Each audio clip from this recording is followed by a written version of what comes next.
So David stole a little of my thunder earlier. I was going to start by saying, did anyone enter through the back door today? Who entered through the back door? You noticed a few changes, right? So here's the upstairs hallway, looking very welcoming. Freshly painted paneling, new flooring, and lovely framed artwork showing us as a church in action on the walls. Then we have the lower hallway, also looking fresh and new and welcoming. And here is a photo of how the upper hallway looked in the 1950s, and for the subsequent 70 or so years.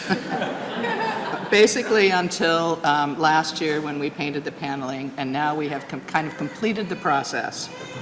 I'm speaking to you today on behalf of the Vision Fund 300 Oversight Committee to give a little update on your Vision Fund dollars at work. This team, the Oversight Committee, was created to ensure that we maintain strong oversight of our Vision Fund spending. We didn't want to get into the habit of saying, well, we could use the Vision Fund for that, without very careful consideration of the intent of the fund. We don't make decisions on this committee. Our only role is to make recommendations to council. So by way of a little background, as most of you know, we came out of the pandemic and we realized that we had some pretty big needs and one big upcoming opportunity. We had lots of things that needed repair, replacement, rehab, or just plain freshening up.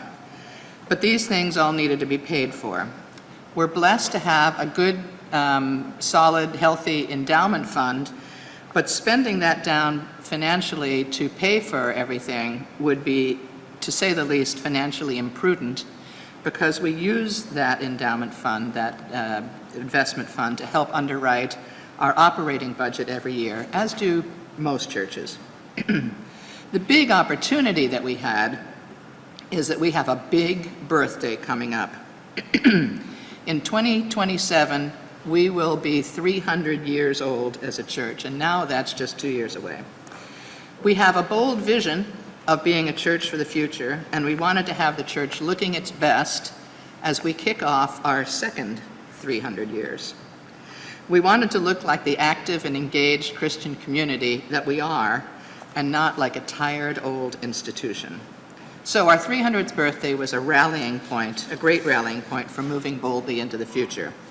Council recommended, and our congregation, you, me, all of us, voted unanimously to proceed with the campaign. And the really astounding thing about this is when that vote was taken on Palm Sunday 2023, we didn't even have a pastor. It was us, the congregation, making this decision to move boldly forward into the future. This, by the way, I can tell you, absolutely amazed our bridge pastor that summer, Pastor Barry. We had an excellent consultant from the United Church of Christ who recommended that we make this a Capital Plus campaign, that we also raise money for ministry that we wanted to engage in, as well as the capital project, and we called it Vision Fund 300. As we launched that campaign in the fall of 2023 after a very busy summer by the Vision Fund team preparing to launch the campaign. Everyone responded generously. We exceeded our goal of $750,000, and we came within an eyelash of meeting our stretch goal of $900,000. And in fact, here's a slide that shows where we are.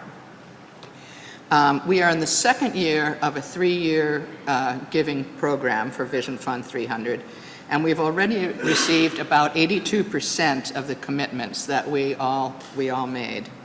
We've also been earning interest, so in round numbers, very round numbers, we anticipate that we still have about $600,000 left to spend on our Vision Fund 300 account. But what have we done so far with that money? So I think this looks like cross-country ski tracks on dirty snow from an aerial photo, but it's actually our Chapin Hall flooring the way it looked until last week. And here's what Chapin Hall looks like now.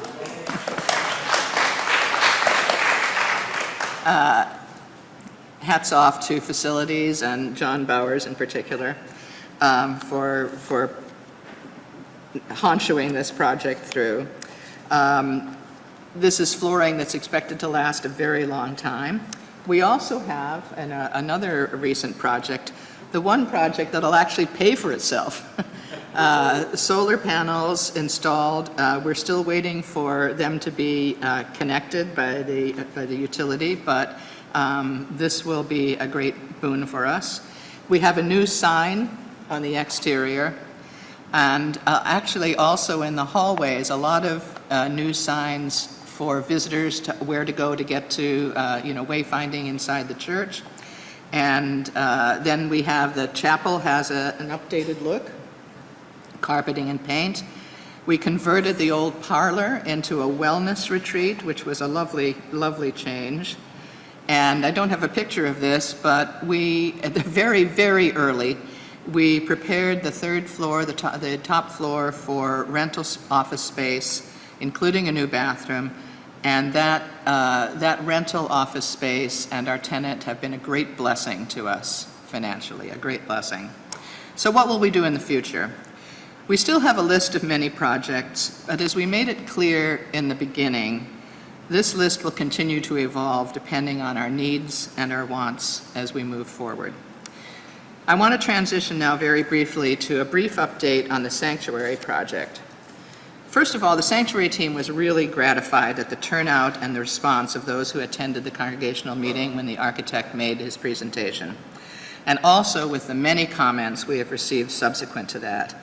The input has been excellent, thoughtful, and many commented very positively about the proposed concepts. The sanctuary team is now working with the architect to respond to some of the many questions and comments from the congregation as well as from us on the sanctuary team. But we're very close to making a recommendation to council and congregation that we move forward with concept A2.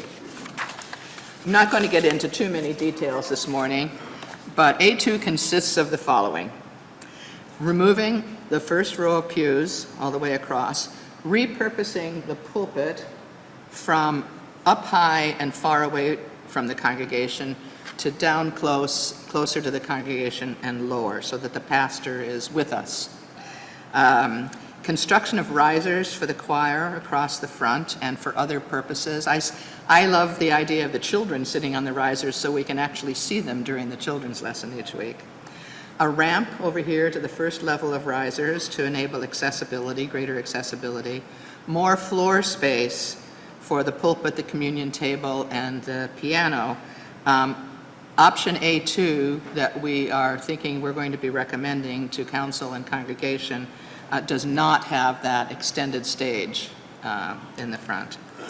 Revision of bell choir space. If we can switch to the other slide, there we go.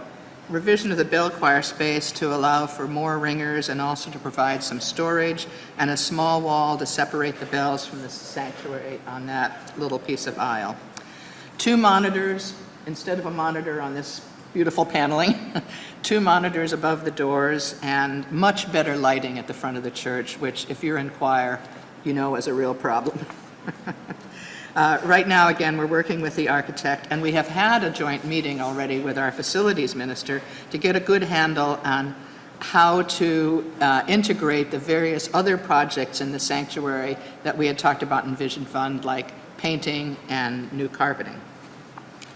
Starting next Sunday, we will have an information table in Chapin Hall over the summer and as far into the future as needed for information about the project and for questions and comments. We'll be preparing this week a list of frequently asked questions to distribute to all. So there will be more meetings, at least one to present a final concept and a meeting for a vote, which a congregational vote will be necessary to proceed. So please, if you have questions, ask any member of the sanctuary team or visit that table in Chapin Hall to find out more, to ask questions, or to give us your comments and opinions. We look forward to seeing you there.